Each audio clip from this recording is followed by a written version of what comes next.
Episode 2037। Chauhan परिवार ने उसे इतना मजबूत बनाने में काफी खर्च किया। उसने कड़ी मेहनत की थी और वह पहले से ही श्रेष्ठ बन चुकी थी। उसने वहां भी अपने सुपर जीनो पॉइंट्स को लगभग अधिकतम कर लिया था। वह निकट भविष्य में एक अर्ध देवता बनने जा रही थी। वीर ने सुना कि ज्योति की स्वॉर्ड सोल सुपर बॉडी बहुत मजबूत थी, लेकिन उसने इसे कभी भी एक्शन में नहीं देखा था। उन्होंने संपर्क ज्यादा बनाए नहीं रखा, अगर बिल्कुल भी। वास्तव में, वे केवल कुछ महत्वपूर्ण घटनाओं में ही एक दूसरे का सामना करते थे, और तब भी, उनके आदान प्रदान संक्षिप्त थे। जीजाजी, आपकी तलवार चलाने का हुनर है। मैं लगभग एक अर्ध देवता बन गई हूँ। मैं आपके खिलाफ लड़ना चाहती हूँ और देखना चाहती हूँ कि ब्लेड के साथ हम में से कौन बेहतर है। ज्योति, वीर को देखकर मुस्कुराई। आपके पास तलवार आधारित सुपर बॉडी है। मेरे आपको मारने की कोई संभावना नहीं है।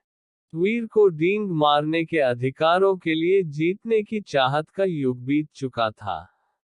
ज्योति से लड़ने का कोई फायदा नहीं था, और अगर उसने उसकी भावनाओं को ठेस पहुंचाई, तो यह केवल चौहान परिवार के अन्य सदस्यों की शिकायतों को आमंत्रित करेगा।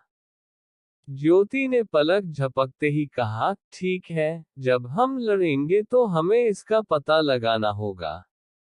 जब मैं एक अर्ध देवता बन जाती हूँ, तो मुझे वास्तव में आपके खिलाफ लड़ना होगा। जब हम उस पर आते हैं तो हम उस पुल को पार कर सकते हैं। अभी के लिए, मेरे पास कर्तव्य हैं जिन्हें मुझे पूरा करना चाहिए। और क्या बात है, तुम्हारी बहन घर पर मेरा इंतजार कर रही है। मैं अब जाने वाला हूँ। वीर ने कहा कि वह भाग सकता है। बावा को अपने साथ ले जाने के बाद, वीर ने मन में सोचा, मैं अभयारण्य में रहना चाहता हूँ। अगर मैं वहां हूँ, तो कोई रास्ता नहीं है कि वह मुझे ढूंढ सके। और इसके अलावा, वो मुझसे तब तक नहीं लड़ पाएगी जब तक कि वह मेरे ठीक बगल में नहीं उठती, जब वह चढ़ती है। अभयारण्य इतना बड़ा है, उसके मेरे पास समाप्त होने की संभावना बहुत कम है। चौहान परिवार के साथ वापस, रूही लिटिल फ्लोवर के साथ बगीचे में धूप सेंक रहे थे। जीरो भी था, चाय पी रहा था। बावा लिटिल फ्लोवर के पास कूद गया, उसके चेहरे पर हाथ फेरा, और कहा, क्या तुम्हें अपनी बड़ी बहन की याद आई? बड़ी बहन। लिटिल फ्लोवर क्या बोल सकता था। कहा जा रहा है, वह केवल माँ, पिताजी, बहन, दादा और दादी कहने में सहज था। फिर भी, यह बहुत अच्छा था। हाल ही में कुछ नया हुआ है? वीर ने बैठते ही पूछा। उसने खुद को एक कप चाय पिलाई। रूही जानती थी कि वह नए समुदाय की बात कर रहा है, इसलिए उसने अपना सिर हिलाया और जवाब दिया, कुछ नहीं। ऐसा लगता है कि वे वह सब भूल गए हैं जो हुआ था। वीर ने मुंह फेर लिया। बिल्कुल नहीं। मैंने उनका खजाना चुरा लिया, कोई रास्ता नहीं है कि वे वापस बैठेंगे और बिल्कुल कुछ नहीं करेंगे। उनका मिजाज इतना शांत नहीं हो सकता। सच में, यह उनके स्वभाव के बारे में नहीं था। वे अभी यह पता नहीं लगा पाए थे कि वीर जीनो आर्मर का इस्तेमाल कैसे कर पाया। अगर वीर इसका इस्तेमाल करने में सक्षम था, तो उन्होंने नहीं सोचा था कि जब वह उनके खिलाफ इसका इस्तेमाल कर सकता है, तो यह उसे लेने लायक होगा। इसलिए उन्होंने जवाबी कार्रवाई में कुछ नहीं करने का फैसला किया था। न्यू कम्युनिटी में केवल एक जीनो कवच था। जब तक नेता खुद लड़ने नहीं जाता, वहां कोई भी वीर को नहीं हरा सकता था।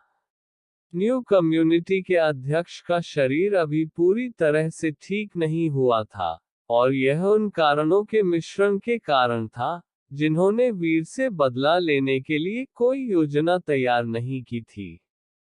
टीना को उसके कार्यों के लिए दंडित किया गया था। हालांकि यह एक बड़ी गलती थी जो उसने की थी, उसे मिली सजा बहुत कठोर नहीं थी। अध्यक्ष स्पष्ट रूप से उससे प्यार करते थे। अगर वीर ने टीना को मार दिया होता, तो शायद चीजें वैसी नहीं होती जैसी उनके पास थी। हो सकता है कि चेयरमैन ने खुद को वीर के सामने प्रकट किया हो ताकि वे लड़ सकें, चाहे कुछ भी हो। 2 दिन आराम करने के बाद वीर अभयारण्य में लौट आया। इसके बाद वे जीनोकोर स्टोरेज देखने गए। वह अपने जीनोकोर को समतल करना चाहता था।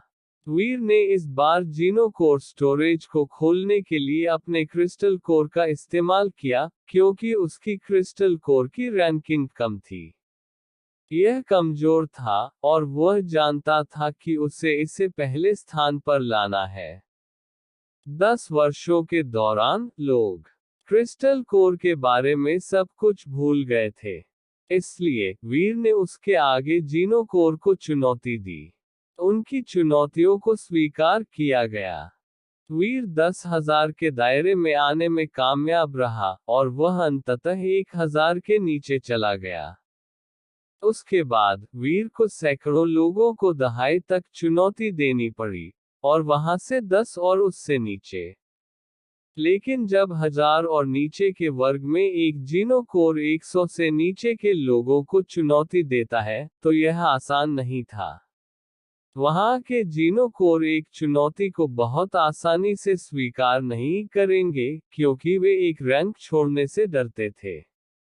वीर ने कई चुनौती अनुरोध भेजे, लेकिन किसी ने भी उसे जवाब नहीं दिया। अगर ऐसा ही चलता रहा, तो मैं कब प्रथम स्थान पर पहुंचूंगा? वीर प्रवेश करते ही नंबर 1 पाने के आदी थे। वह रैंकों के माध्यम से कदम दर कदम अपने तरीके से काम करने का शौक नहीं था या इस्तेमाल नहीं करता था। कम से कम फिलहाल तो वह और कुछ नहीं कर सकता था।